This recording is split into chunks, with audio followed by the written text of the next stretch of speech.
티에리 선보는 삶의 복잡한 순간에 놓인 젊은 남자였다. 그는 청소년기의 흔적과 성인기의 첫걸음 사이의 섬세한 전환에 머물러 있었다. 그 앞에 펼쳐진 미래의 방대함은 불확실성의 미로처럼 보였다. 이 도전적인 상황에 둘러싸여 있었음에도 불구하고 티에리는 자신의 삶의 단순한 방관자가 아니었다. 그는 성인기의 도래에 따른 책임을 받아들여야 할 때가 되었음을 이해했다. 경험 부족에서 오는 어려움은 티에리에게 일자리를 찾는 것을 불모의 땅으로 만들었다. 성인기로의 전환은 그가 예상했던 것보다 더 잔인하게 다가와 그를 환멸감에 빠져 다소 길을 잃게 만들었다. 어느 날 밤 그의 가족은 저녁 식사 초대를 받았다. 아버지의 오랜 친구인 세자르 70살이었다. 세자르는 항상 웃음과 재미있는 이야기를 가져다주는 존재였다.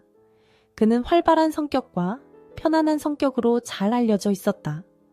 저녁이 화기애애한 분위기 속에서 진행되면서 티에리의 아버지는 아들이 취업에 어려움을 겪고 있다는 점을 언급하는 기회를 놓치지 않았다.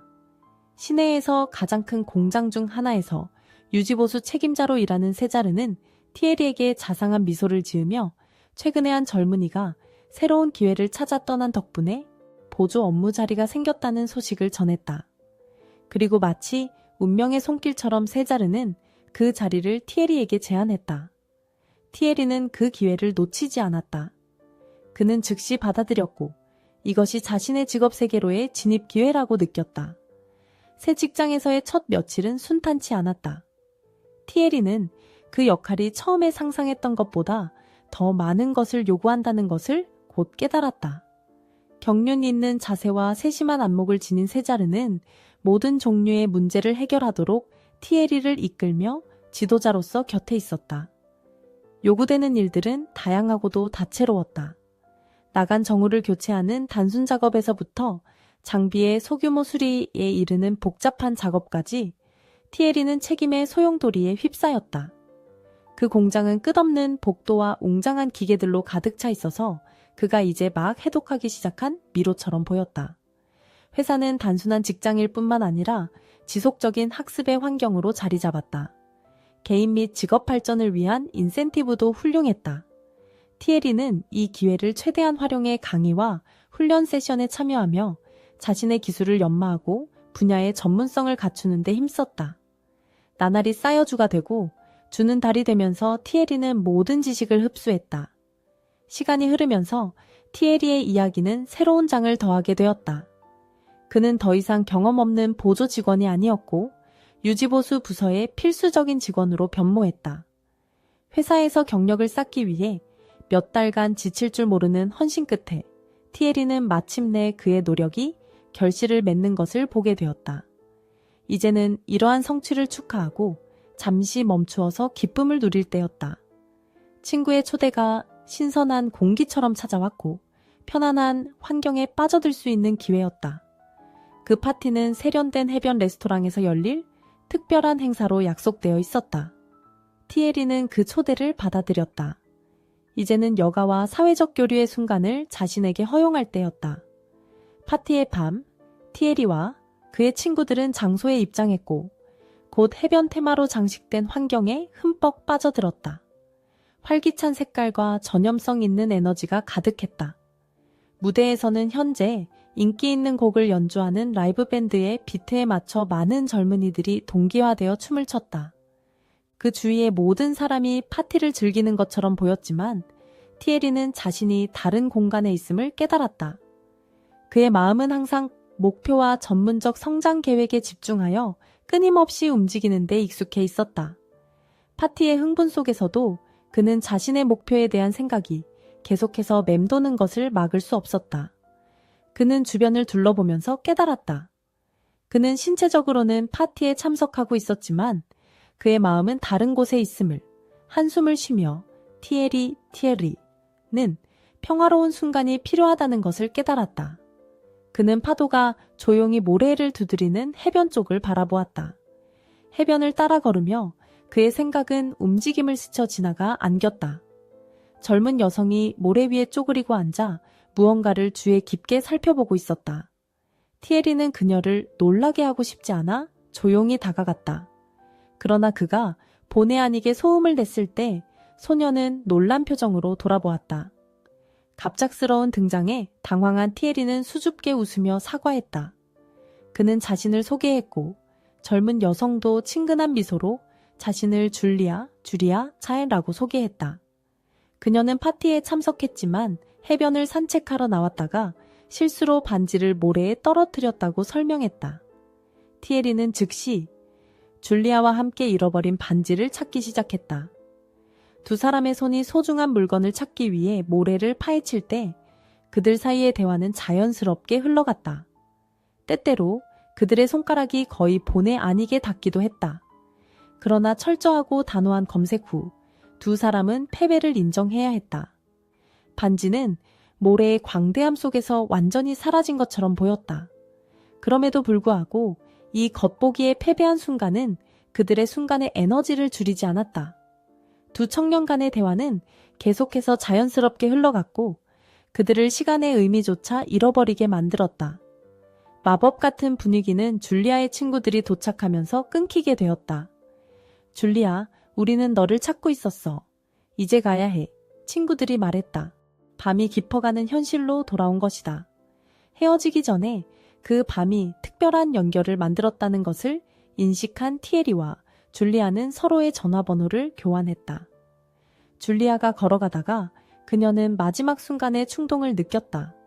그녀는 티에리에게 돌아와 수줍게 그 순간을 영원히 남길 수 있도록 사진을 함께 찍을 수 있는지 물었다.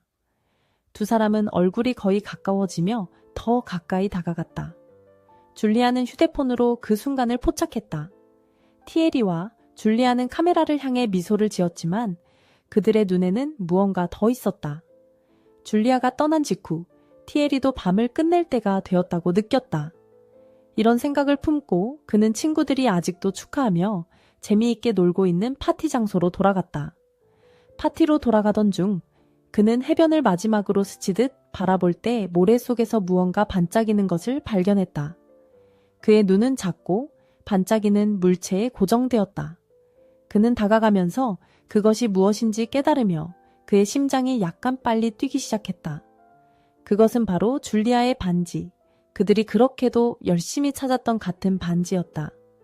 줄리아의 반지를 손에 들고 티에리는 그토록 자신의 가슴을 울린 젊은 여성과 다시 연결될 완벽한 기회를 보았다. 바쁜 일정과 일상적인 약속에도 불구하고 그들은 대화할 귀한 시간을 찾았다. 각 통화는 서로를 더 깊이 알아가고 그들의 열정과 꿈, 포부를 탐구할 기회였다. 시간은 순식간에 흘러갔다. 마침내 예상하던 만남은 그 다음 주말에 이루어졌다. 티에리는 줄리아의 반지뿐만 아니라 꽃다발도 준비했다. 두 사람의 눈이 마주치자마자 즉각적인 미소가 그들의 입술에 맺혀였다. 이어진 포옹은 길고도 단단했다. 시간이 눈 깜짝할 사이에 지나가 버렸고 그들은 다시 작별 인사를 할 때가 되었습니다. 그들은 다음 만남까지 매일 이야기하기로 약속하며 다시 한번 포옹했습니다. 줄리아의 차가 수평선에서 작은 점으로 사라지자 티에리는 잠시 눈을 감고 그날 만들어진 추억들을 떠올렸습니다. 그리고 현실은 꿈을 강요했습니다. 알람 시계가 울렸고 티에리는 그 마법 같은 순간들의 기억을 뒤로하고 떠나야만 했습니다. 매일 그렇듯 그는 일찍 일어나 또 다른 하루의 일과를 맞이할 준비를 했습니다. 회사에 도착했을 때 그는 상사인 세사르로부터 인사를 받았습니다. 티에리는 세사르가 그날 그를 위해 준비한 특별 임무를 설명하는 것을 경청했습니다. 회사 소유주의 집에서 수도꼭지가 고장나물이 새고 있었고 배관 전문가인 티에리가 그 문제를 해결할 적임자로 선정되었습니다. 그 집에 도착했을 때 티에리는 저택의 크기에 놀랐습니다.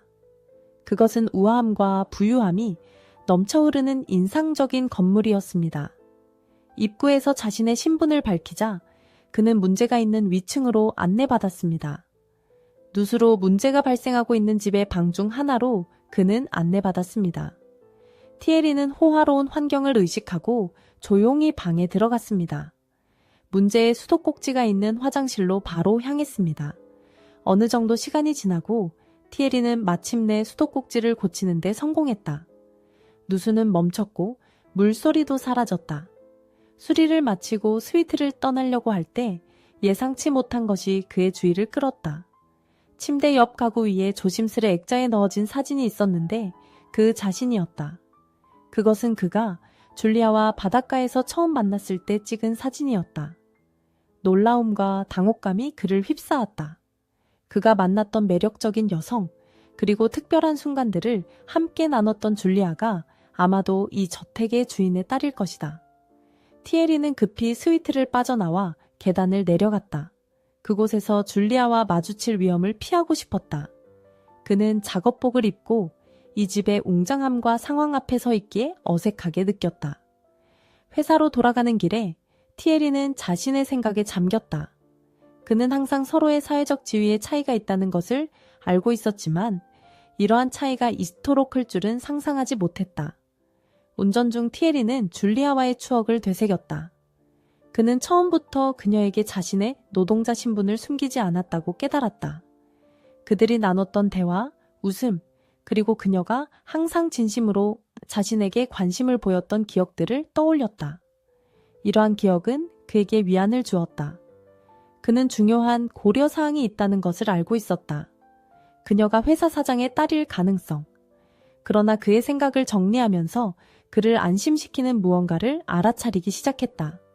줄리아는 그들의 사회적 차이가 그녀에게 중요하다는 어떤 표시도 보이지 않았다. 그녀는 그가 무슨 일을 하는지 신경 쓰지 않는 것처럼 보였다. 그녀는 그가 누구인지를 소중히 여겼다. 생각이 맑아지자 마침내 줄리에게 그녀의 집 수도꼭지를 고친 사람이 바로 자신임을 고백하기로 결심했다. 줄리아의 반응은 즉각적이었고 그녀의 웃음이 전화기를 통해 울려 퍼졌다. 그녀는 그 상황을 매우 재미있어 했다. 해변가에서 만난 그가 그녀의 집에 있는 수도꼭지를 고쳤다는 우연의 일치를. 티에리는 그녀의 웃음을 들으며 자신이 짊어졌던 무게가 풀리는 듯한 깊은 안도감을 느꼈다. 그들이 얘기하는 동안 줄리아는 사회적 이슈가 그녀에게는 전혀 영향을 미치지 않는다는 것을 명확히 했다. 그녀는 무엇보다 중요한 것은 티에리가 어떤 사람인지, 그의 포부와 성공을 위한 결단력이라는 신념을 공유했다. 그녀는 그가 자신의 진로를 개척하는 성실한 사람임을 알고 있었다. 줄리아의 선언은 티에리에게 새로운 힘을 불어넣었다. 그는 자신의 경력뿐만 아니라 그녀와의 관계에도 더욱 헌신할 수 있는 새로운 동기부여를 느꼈다. 티에리는 커리어에서 계속해서 전진하며 새로운 열정으로 자신의 일에 헌신했다. 줄리아는 그의 곁에서 함께하며 매 성취마다 격려하고 어려운 순간에는 위로했다. 함께 그들은 물질적 소유가 아닌 그들이 함께 공유한 여정에서 진정한 위대함을 발견했다. 이 이야기를 즐기셨다면 1부터 5까지 점수를 매겨 얼마나 마음에 드셨는지 댓글로 남겨주세요. 또한 지금 화면에 나타나는 영상을 시청해주세요. 곧 다시 만나요.